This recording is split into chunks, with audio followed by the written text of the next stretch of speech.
D'entrée de jeu, j'aimerais adresser mes salutations chaleureuses à tous. Pour parvenir à unifier les religions, je dois impérativement les réformer, car il ne peut y avoir d'unification de religion sans réforme. Dans la première interview, j'ai pris l'engagement d'harmoniser les enseignements spirituels afin que tout le monde soit au même niveau de connaissance. J'ai comparé les religions aux établissements scolaires. Les différentes étapes d'évaluation des apprenants sont comparables au jugement dernier. Cette justice divine ne tient ni compte du prophète ni de la religion, mais uniquement des œuvres, c'est-à-dire la pensée, la parole et l'action. Lorsque ces trois éléments sont positifs, alors on met une essence heureuse dans cette vie-ci, dans la phase d'essence intermédiaire et dans la vie future. Lorsque ces trois éléments sont négatifs, on les paye à coup sûr.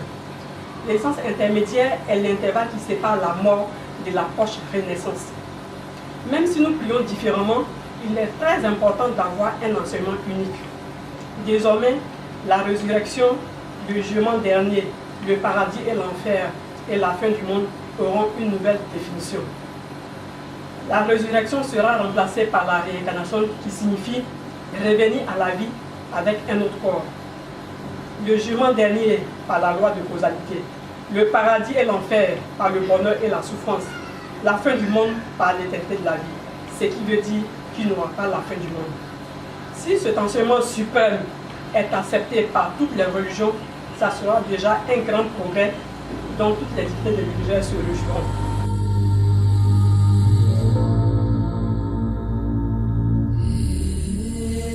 Tout le monde est concerné par l'unification des religions, même les athées.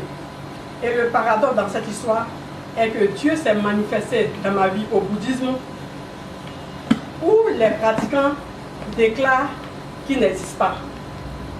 Le fondateur du bouddhisme, le Bouddha Shakyamuni, et le réformateur, le Bouddha Nichiren Daishonin, n'ont jamais nié son existence.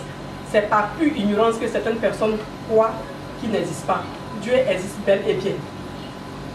J'ai également entendu les adeptes d'une autre religion affirmer que l'être humain n'a pas d'âme et qu'il aurait été créé dans un laboratoire par des extraterrestres.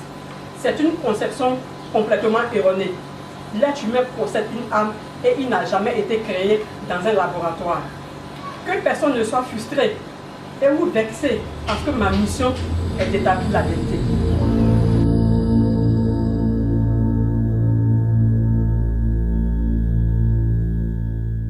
Bien sûr que oui, il y a d'autres attitudes adoptées. Par exemple, on peut écouter la musique religieuse d'une autre communauté. On ne doit plus empêcher nos proches de pratiquer la religion de leur choix. Et on ne doit plus empêcher les mariages mixtes. Pour conclure, l'unification de religion rime avec le syncrétisme religieux qui signifie une combinaison de plusieurs doctrines initialement incompatibles. Dieu n'a aucune religion et il n'y a point de religion dans le royaume des cieux. Alors pourquoi tant de conflits? Ça n'a pas de sens.